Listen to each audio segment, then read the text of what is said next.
जब आप अपनी नकल्स क्रैक करते हो तो आपको लगता है कि हड्डियां वो आवाज कर रही हैं, लेकिन ऐसा नहीं है।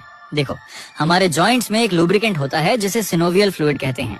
इसमें कुछ गैसेस घुली होती हैं। जब आप अपनी उंगलियों को स्ट्रेच या बेंड करते हो तो जॉइंट थोड़ा अलग हो जाता है और अंदर नेगेटिव प्रेशर बनता है। ये प्रेशर छोटे छोटे गैस बबल्स को जल्दी से बना देता है और जब ये बबल्स बर्स्ट होते हैं तो वही पॉप की साउंड आती है।